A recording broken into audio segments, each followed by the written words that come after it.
Hello, my name is Anthony Dobbins, and this is my final video presentation for my online English course. Um, I've chosen to focus on David Walker and more the social aspect of how my life might relate to his or differ.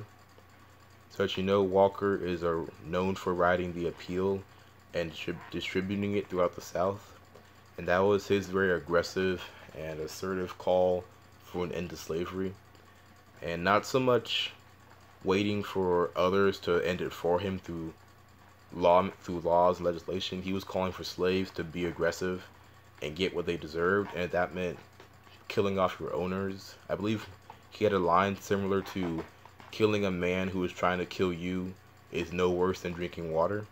And he's kind of saying that, like, at this point we have every right to fight back and kill off our owners or fight, punish them, do whatever we need to do to get our justice. And that was a very radical view at the time, because even other abolitionists were kind of backing away from him and his viewpoints. And that kind of mirrors what we see nowadays as far as in my life, the whole aggressive versus passive viewpoints on how to handle these types of situations. Because you have the aggressive, when it comes to, say, like modern day social issues like the police riots and Black Lives Matter, you have the aggressive ones who might be in the streets having a riot and flipping cars or things like that. And some people look at them and say, you're doing too much, that's too far. And then you have the more passive ones, like Colin Kaepernick and the NFL, who just simply kneel or raise a fist, and they're told, you're doing too little, that's not very much at all, or something that's too far as well.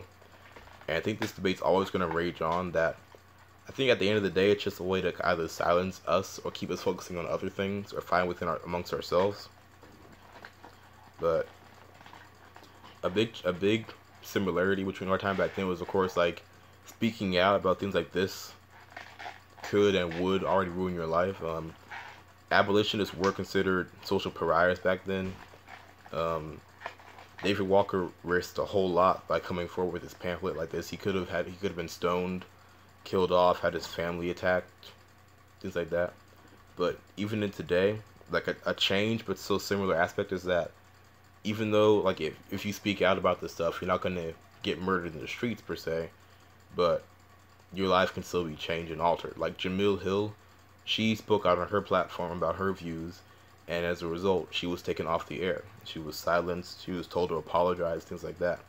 So even then, speaking out, Colin Kaepernick was blacklisted from the NFL and told he couldn't play for certain teams anymore. So they still kind of use the same, not the same, but similar tactics to keep black voices quiet in a way, which is why people like Walker would demand a more aggressive front, because he would look at it and say, look, when you're being passive, it doesn't work out for you. They just silence you and do this, so you just be more aggressive and fight for it more. But then again, I do believe that because Walker was not a slave, it was much easier for him to say these things and fight for these sort of concepts. And even though his writing, radical as it was, did have an effect and may have produced, to an extent, some positive results, personally I feel like it was a bit over the top. Because again, like, as a man who's never been whipped and never been a slave, you can't sit here and expect to fully understand what slaves go through and what slaves need to do. I've often wondered why slaves didn't just revolt and kill their masters and be like, no, we're not doing this for you.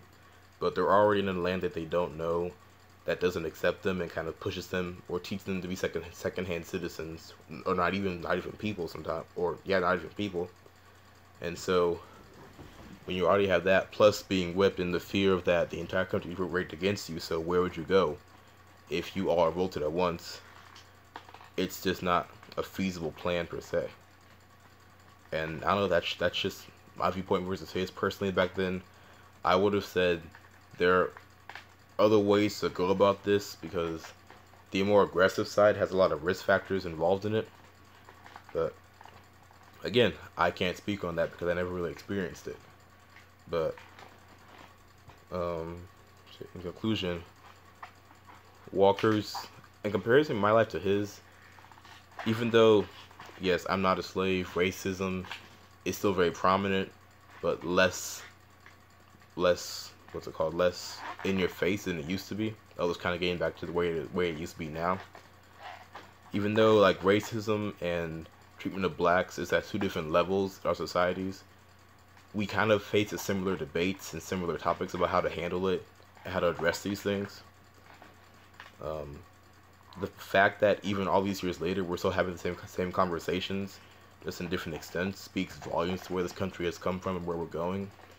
And I think that even though we're going to focus on the changes between my life and Walker's life, I think aside from the obvious ones, again like slavery and things like that, I think we have more similarities.